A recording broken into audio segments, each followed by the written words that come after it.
Freezing to death? Yeah, it's kind of cold out here, isn't it? Well, allow me to introduce myself. I'm the water fairy. I do my little dance, and I make clean, safe drinking water for everybody in the world. Who actually believes this? Well, you guys better pay attention, because I have a lot to teach you in about 10 minutes. My real name is John Allen. I'm the water treatment plant operator for the town of Sealyville. It is my job to pull water from deep underground, clean it, purify it, and make it safe for my customers to drink. This guy here to my right is Toby Days from the Alliance of Indiana Rural Water. He's from a non-profit organization that helps guys like me educate you guys on the importance of water. You guys ready to learn about water? Yeah. All right, good. That's what today. I see hands. I don't see nobody shouting out, but what do you guys and this guy right here have directly in common? You got one thing directly in common with this guy right here. Me? Yep. We both need water. Right, exactly right. In fact, to be more specific, the exact same water that this guy drank is the exact same water that we drink today.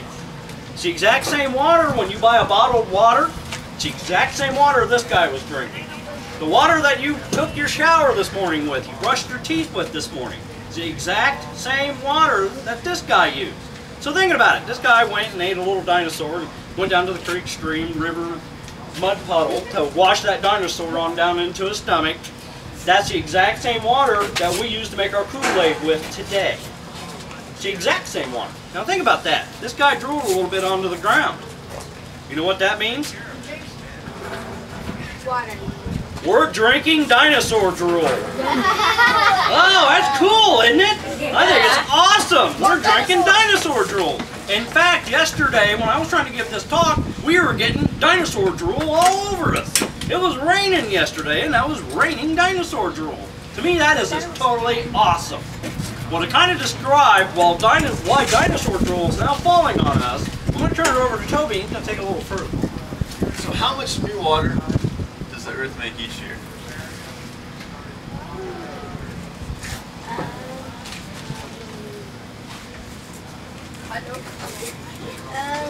Excellent.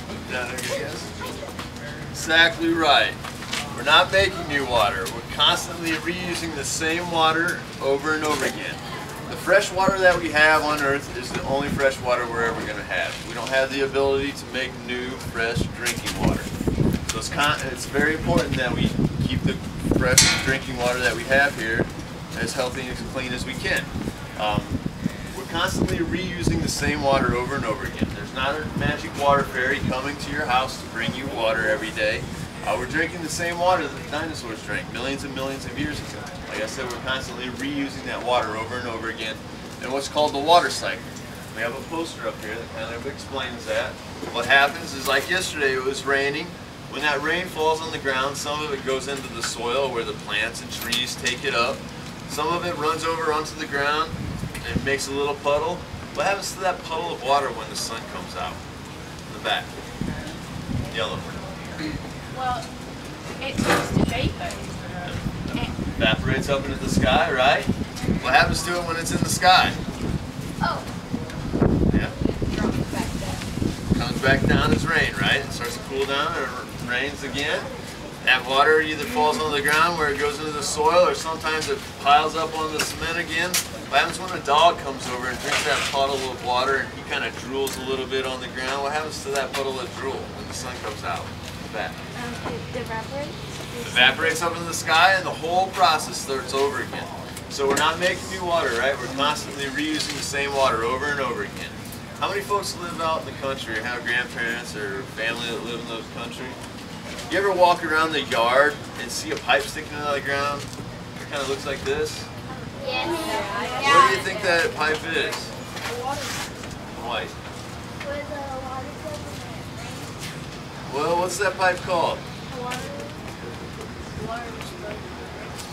A water pipe? No. A well? A well, exactly right.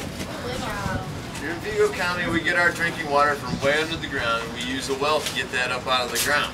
What we do is we drill these big holes in the ground, we put a pipe in the ground with a pump on it, and we pump that water up out of what's called an aquifer. An aquifer is like an underground lake, and they're about 100 to 150 feet below us right now. And that's where we get our drinking water from. So we pull that water up out of the ground, but sometimes what happens is we accidentally spill some pollution on the ground. You guys know what pollution is? Can you give me an example of pollution? Luke. Trash, smoke. Smoke?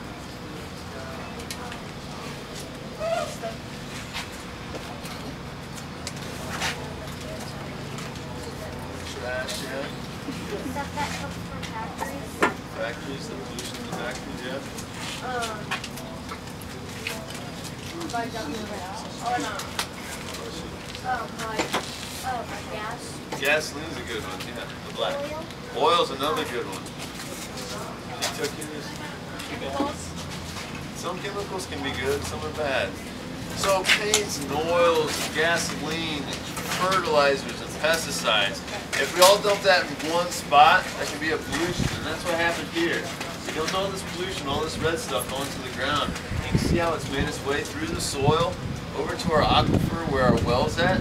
In the morning when we turn on our pump in our well, bring that water up out of that aquifer, you can kind of see how our drinking water now has become polluted with all that pollution that we dumped on the ground here. How many people like to swim and fish in lakes and rivers in the summertime? Yeah? Well, you can see that pollution that we dumped on the ground here has made its way all the way over to our stream.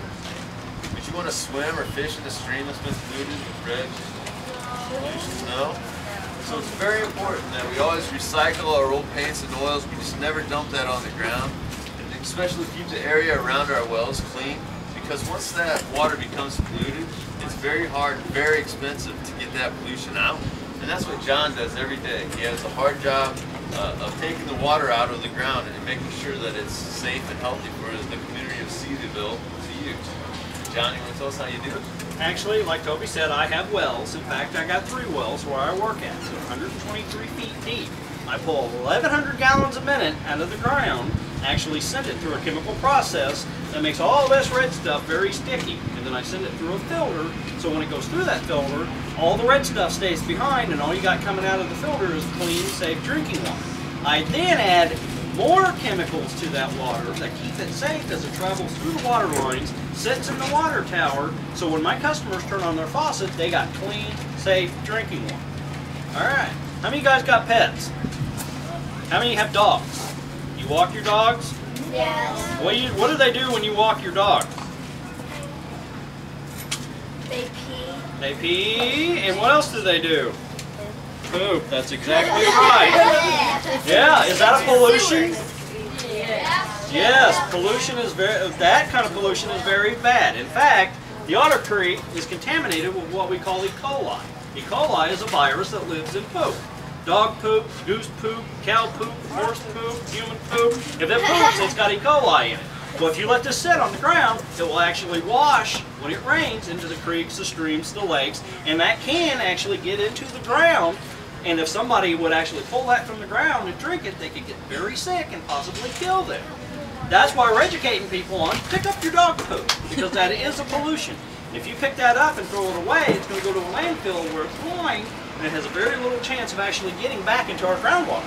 Or you could even flush it, just like you do your poop. You flush your poop, don't you? Yes, that way it goes to a waste treatment facility and is actually treated. We got a question? What about the sewers? The sewers?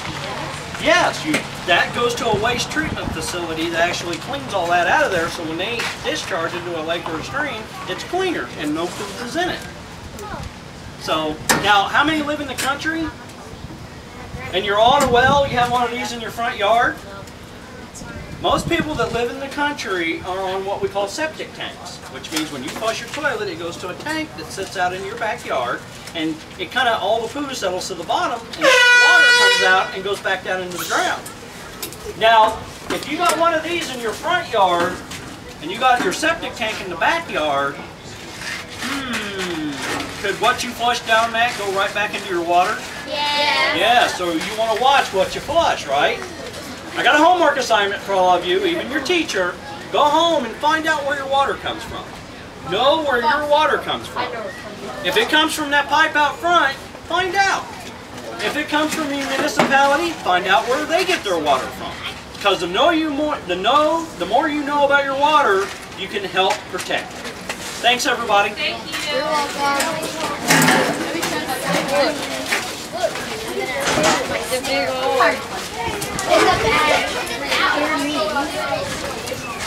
Oh, is it? Yeah, Oh, is it? Well, a lot of them are different.